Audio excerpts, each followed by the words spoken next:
हा 355वा शौर्य दिन आणि पुण्यतिथी दिवस। कालचा शौर्य दिनाचा कार्यक्रम आणि आजचा हा पुण्यतिथीचा कार्यक्रम।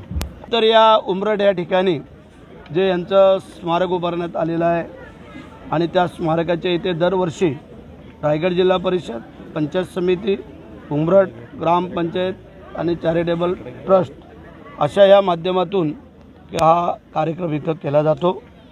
शाळेची मुलं येतात, शिवभक्त येतात आणि या मान्यवर मंडळी येऊन हा कार्यक्रम आम्ही पार पाडतो आणि तो गेल्या अनेक वर्ष त्या ग्रामस्थांच्या प्रेरणेने हा कार्यक्रम होतो आणि त्यावेळेला असणारे जिल्हा परिषद अध्यक्ष प्रभाकर पाटील बरोबर ना यांनी याला निधी देऊन सुरुवात केलेली आणि तेव्हापासून हा कार्यक्रम आम्ही दरवर्षी करतो। उमरठ येथील जे ऐतिहासिक ही भूमी आहे आणि या ठिकाणी खऱ्या अर्थानं जगभरातले शिवप्रेमी भेट देत असतात।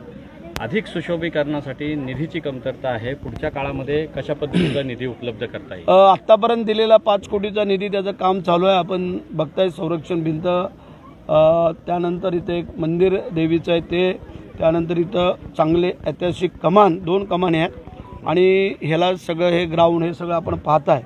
ह्याला पुढं भविष्यात आम्ही लॉन करायचं का ते पण बघूया आणि त्यासाठी मागच्या वेळेला असणारे आपले मुख्यमंत्री एकनाथ शिंदे साहेब यांनी आम्हाला व्हिडिओ कॉलद्वारे तिथं सांगितलं आणि 10 कोटीचा निधी देण्याचं कबूल केलं आहे, तेही आम्ही त्यांच्याकडनं घेतो। सुभेदार नरवी तानाजी मालुसरे यांचे 355वे शौर्य दिन व पुण्यतिथी सोहळा आज इथं संपन्न झाला। दरवर्षीप्रमाणे 2 दिवसाचा हा सोहळा व उत्सव असतो। त्यामध्ये विविध शाळेचे नाट्य व गीत शिवगीत वरती त्यांचे नाटक व नृत्य असतं। तसंच वैभव घरात शाहीर यांच्या माध्यमातून पवाड्याचा इतिहास हा सांगता केला। त्यामध्ये छत्रपती शिवजन्म महोत्सव, शंभूराजांची शिवगाथा आणि त्यासोबतच नरवी तानाजी मालुसरेंची शौर्यगाथा याचा इतिहास सांगता करण्यात आला उमरठ ग्रामस्थांना।